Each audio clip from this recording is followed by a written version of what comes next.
This all went completely out of control.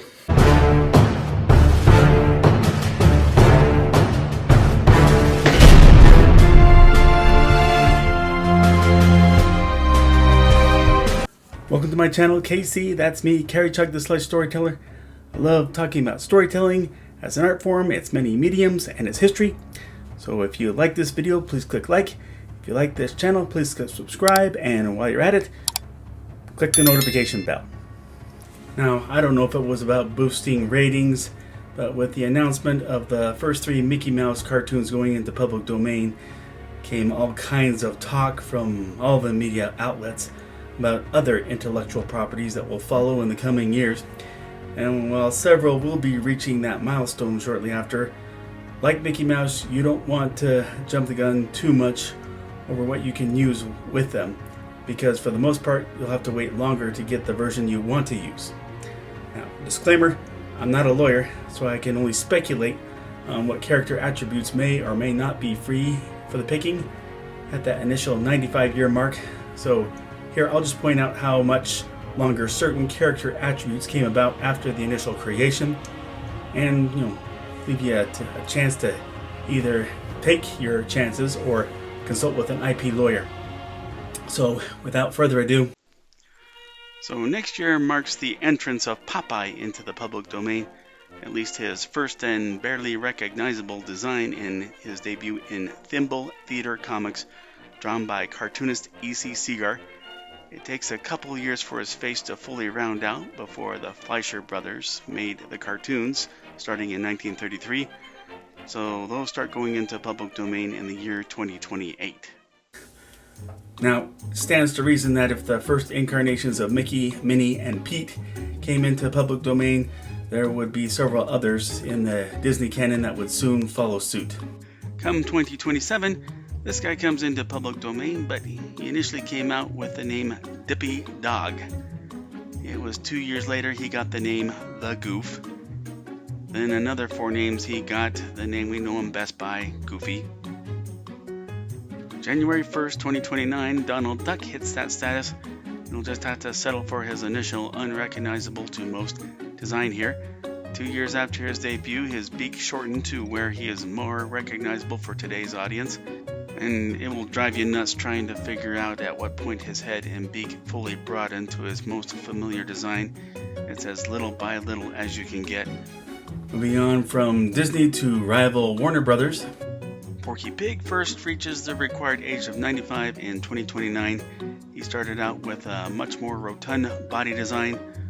Over the next few years, his body shape and size went back and forth, so another headache over which designs are free for your use at what point, and unclear how to safely work his voice come 2029, as he was originally voiced by a real stutterer in Joe Doherty before Mel Blanc took over 3 years later.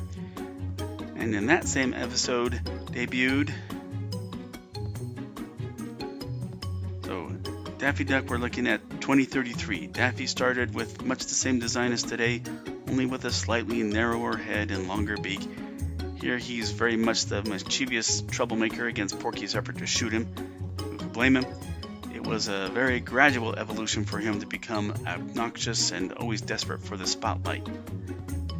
And there's no talking about Warner Brothers cartoon characters going into the public domain without mentioning when Bugs Bunny will enter in there. And so I felt like I had to include him. And I'll draw the line as to how recently I will go to 1940. Come 2035, this version hits the public domain. It'll be a few years later before his cheeks round out, but his initial debut included his big catchphrase, "What's up, Doc?" But in years prior, there were a couple of precursors that will reach that status even sooner. Elsewhere in Warner Brothers under DC Comics, you will have to be pretty patient with Superman in 2034. In his 1938 debut, he couldn't fly, yet his vulnerability reached his limit with a bursting shell, and he had no special vision powers. His chest emblem was shaped like a police badge. A triangle came a year later, and the best recognized pentagon shape came the year after that. But because that's a trademark, which unlike a copyright never expires, it's hard to know just how accessible it will be for public use at that point. Batman's 1939 debut means his designs of that year are in the public domain in 2035. No Batcave, Robin and Joker will have to wait another year. Alfred Pennyworth will come 3 years after that. And Batman's iconic chest emblem of the black bat and the yellow circle came 25 years after his initial creation, and that too was trademarked by DC Comics. And what about Marvel? Drawing the line at 1940 means no talk of Captain America, but 2035 frees up the first two mainstay Marvel characters originally published under Timely Comics. Prince Namor the Submariner, pretty much the same as now. You just better avoid any plot lines that were used after 1939. Also, the original Human Torch, not Johnny Storm, but an android named Jim Hammond came that same year. That's the version you're just going to have to settle for at that point. Now, that's a pretty big list, and that's where I'll end it.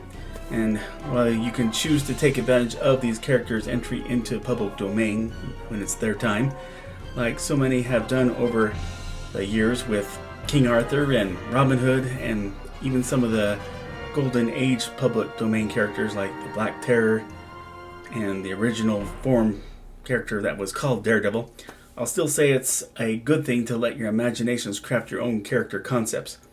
Of course, I'm going to say that having done that myself, though I have pondered the possibility of pairing Sledge maybe with Doc Savage or a modern version of Tarzan. But whatever route you want to go, you feel that creativity surging through your veins as they have through mine, but go in whichever direction you feel that surge take you. But that's my insight on the up-and-coming arrivals to the public domain. Thank you for watching.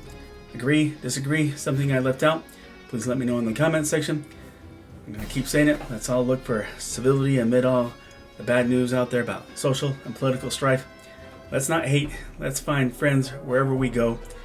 Everyone be safe, and God bless.